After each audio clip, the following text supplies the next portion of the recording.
Então, gente, o que acontece? Já falamos sobre o caput do artigo 5º, né, do nosso regimento interno.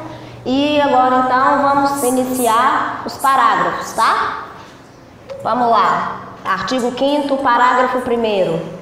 Os mandatos de que trata este artigo serão de 2 anos e terão início com a entrada em exercício no primeiro dia útil do mês de julho dos anos pares. Então, isso aqui, ó, essa parte aqui confirma o que eu falei para vocês anteriormente. Lembram sobre o biênio, que a presidência, né, a direção do tribunal, ela sempre vai ser por um biênio, ou seja, período de 2 anos, tá? Por exemplo, atualmente estamos no biênio 2018-2020. Só pela simples leitura desse parágrafo, vocês podem perceber que, né, a nova gestão é bem recente, que, né, tendo em vista que estamos no mês de julho. Começou agora, né, no primeiro dia útil, mas, né, dia 2 de julho. Então, vamos lá. Parágrafo 2º. Em caso de vacância verificada antes do término do mandato, qualquer que seja o motivo, será eleito desembargador para completar o biênio previsto no parágrafo 1º. Então, gente, o artigo 2º, né, o que acontece? Inicialmente eu vou te deixar aqui, né, sem dúvidas, vacância seria o quê? Né? O cargo ou de presidente, ou dos 3 vice-presidentes, ou do corregedor e do vice-corregedor, fica vago por algum motivo. E nós tivemos aqui em Minas Gerais, tivemos esse exemplo esse ano.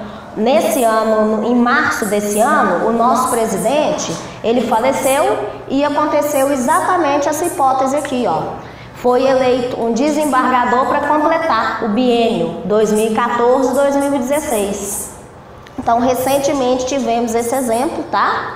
E acontecendo isso, né, que morte seria uma das hipóteses de vacância do cargo, ou outras também, é o que vai acontecer, a consequência vai ser essa, vai ser eleito um desembargador para completar o período que resta do biênio. Professor, dá um exemplo de vacância sem ser morte.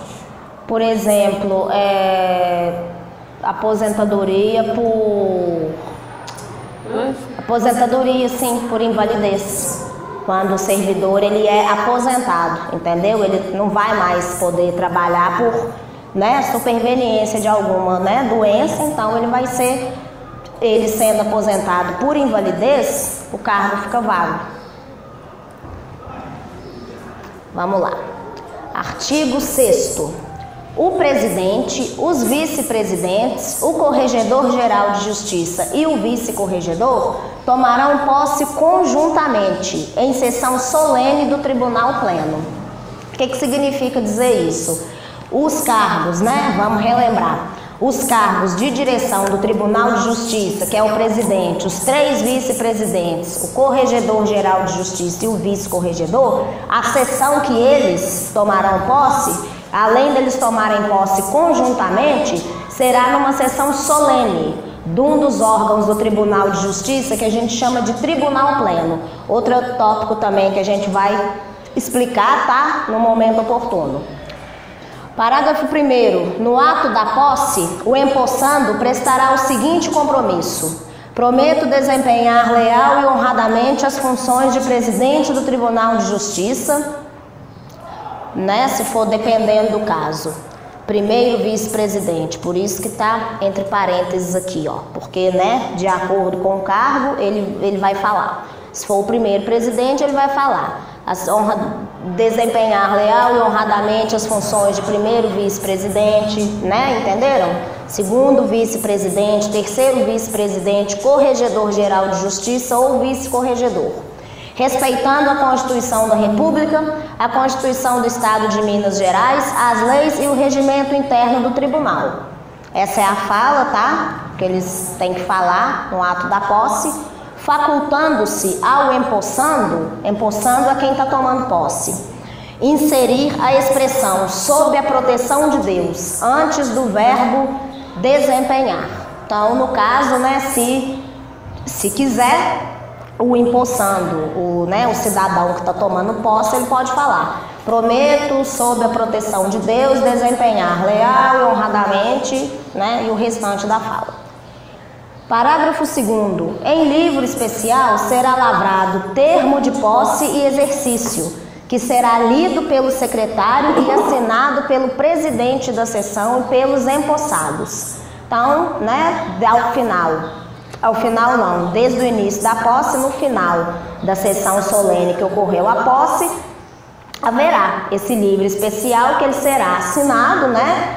Será assinado pelo presidente da sessão e será lido pelo secretário, tá bom? E será assinado não só pelo presidente, mas como pelos empossados também. Artigo 7º. O desembargador tomará posse em sessão solene do órgão especial ou, se o desejar, em sessão solene do Tribunal Pleno ou no gabinete do presidente.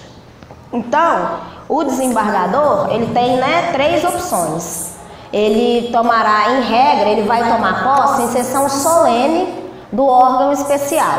Porém, é facultado a ele, né, fazer 2 escolhas. Se ele quiser, ele pode tomar posse na sessão solene do Tribunal Pleno, ou então ele pode tomar posse no gabinete do presidente do Tribunal de Justiça, tá? Ele tem aí essa, né, essa prerrogativa aí dessas 2 escolhas.